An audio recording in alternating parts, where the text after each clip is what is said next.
वाजिद हुसैन की कहानी मार्मिक। मैं अपनी बीवी से बहुत प्यार करता हूँ, उदास सी आवाज में कहकर शकील ने सिर झुका लिया। अकरम ने कॉफी का एक घुट लिया था, तब शकील ने फिर से अपनी बात दोहराई। अकरम ने उसकी ओर आश्चर्य से देखा, फिर कहा, इसमें बार बार कहने वाली क्या बात है?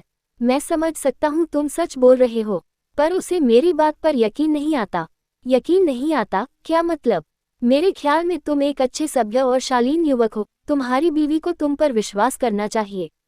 मैंने अक्सर तुम्हें उसके लिए गिफ्ट लाते देखा है, बाजार में शॉपिंग करते देखा है, और पिछली बार तो तुमने उसके बर्थडे पर एक बड़े होटल में शानदार पार्टी भी दी थी। तुमने हमेशा उसे मोहब्बत की निगाहों से देखा है, मेरे दोस्त। हाँ सुंबुल मेरी दिलरुबा रही है। जो वह कहती थी मानता था। अब वो सीधे मुंह मुझसे बात नहीं करती। उसे समझना बहुत मुश्किल है। शकील, तुम ठीक ही कहते हो, अकरम ने कहा। इन औरतों को समझना वाकई बहुत मुश्किल होता है, कभी बिल्कुल अपनी सी लगती है और कभी एकदम अजनबी बन जाती हैं। अब मेरी बीवी को ही देखो, 2 साल कितना छकाया उसने मुझे। बार बार रूठकर मायके चली जाती है, कहकर कॉफी का एक घूंट लिया और कुर्सी पर कुछ ज्यादा ही पसर गया।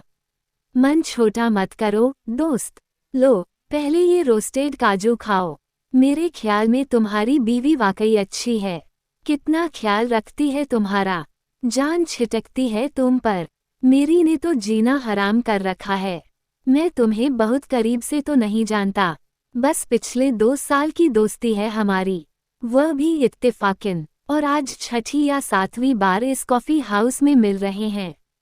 पर मैं दावे से कह सकता हूँ कि तुम मुझसे कुछ छुपा रहे हो। अकरम ने प्लेट से कुछ काजू उठाते हुए कॉफ़ी का एक घूंट लेते हुए शकील के चेहरे पर नज़र गड़ा दी। दरअसल क्या? बताओ दोस्त से कैसा पर्दा? दरअसल किसी ने मेरे साथ एक बुर्के वाली को एक अस्पताल में देख लिया। उसने यह बात सुंबुल को बता दी। वो उसे दूसरी औरत समझ बैठी और बर्दाश्त नहीं कर पाई। अकरम के हाथ से कॉफ़ी का मग फिसलते फिसलते बचा। उसने शकील का कंधा थाम लिया। क्या कह रहे हो तुम? बुर्के वाली, और वह भी तुम्हारी जिंदगी में? मजाक तो नहीं कर रहे यार? कहीं दिमाग तो नहीं फिर गया तुम्हारा? तुम ऐसा कैसे कर सकते हो? तुमने तो अपनी बीवी से लव मैरिज की थी ज़रूर की थी। मैंने सुंबुल से लव मैरिज की थी। मुझे बहुत हैरानी हो रही है, मैंने तुम्हें इस तरह का आदमी नहीं समझा था। मैं तो हमेशा यही समझता था कि तुम अपनी फैमिली से बेहद प्यार करते हो। फिर शकील ने मुझे ये कहानी सुनाई। मेरे पापा गांव के सरकारी स्कूल में टीचर थे। मैं 5 वर्ष का था, उनकी एक्सीडेंट से मृत्यु हो गई थी। पापा की जगह मम्मी को नौकरी मिल गई। वो बस से अप एंड डाउन करती, घर संभालती, मुझे पढ़ाती थी। मैंने इंटर फर्स्ट डिवीजन में पास कर लिया था। हालांकि पैसे का अभाव था, फिर भी माँ ने मुझे पढ़ने के लिए बाहर भेज दिया। मेरी कॉलेज और हॉस्टल की फीस भरने के बाद जो पैसे बचते, उससे मोटा चावल खरीद लाती, नमक डालकर उबालती, दिन में मार पी लेती और रात को खोखस खा लेती थी।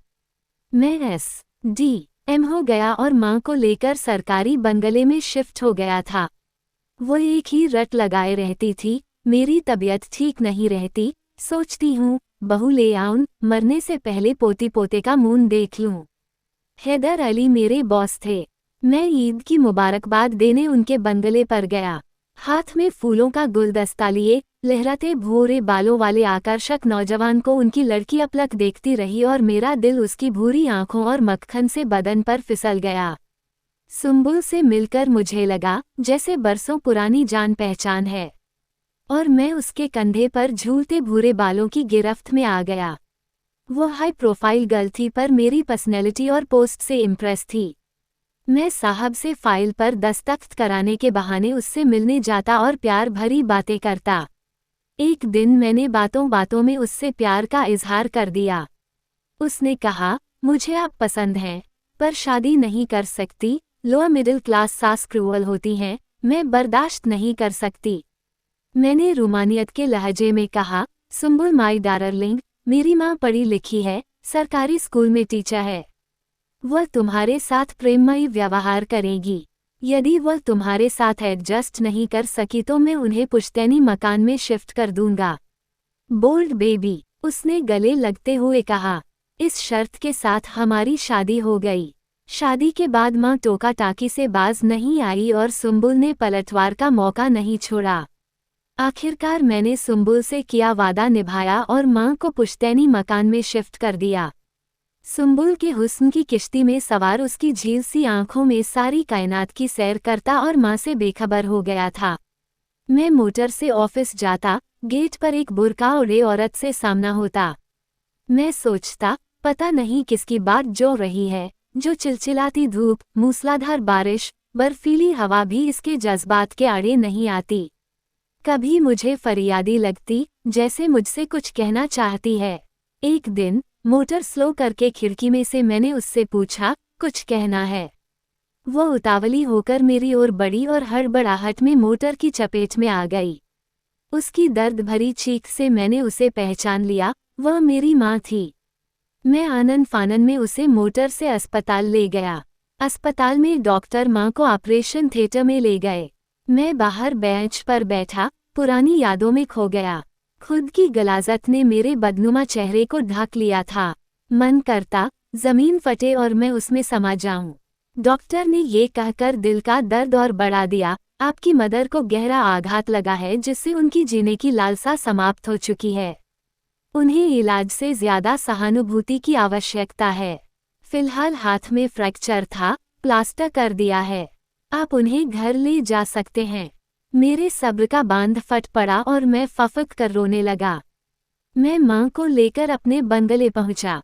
दरवाजे पर ताला लगा था, चाबी अरदली के पास थी। अरदली ने कहा, किसी ने अस्पताल में आपको बुर्के वाली औरत के साथ देखकर मेम साहब को बता दिया। वो दूसरी औरत को बर्दाश्त नहीं कर सकी और घर छोड़कर चली गईं। मैं माँ को नस के सुपुर्द करके सोम्बुल के पास गया। मैंने उसे सफाई दी, जिसे आप दूसरी औरत समझ रही है, वो बुर्के में मेरी माँ थी। फिर उसे पूरा किस्सा सुनाया और घर चलने को कहा। उसका संक्षिप्त उत्तर था, बी वन साइड। अकरम मेरे दोस्त, बताओ मैं क्या करूं? अकरम ने कहा, मेरी कहानी तुम्हारी कहानी से मेल खाती है। कल मिलते हैं, कोई ना कोई हल खोज निकलेंगे।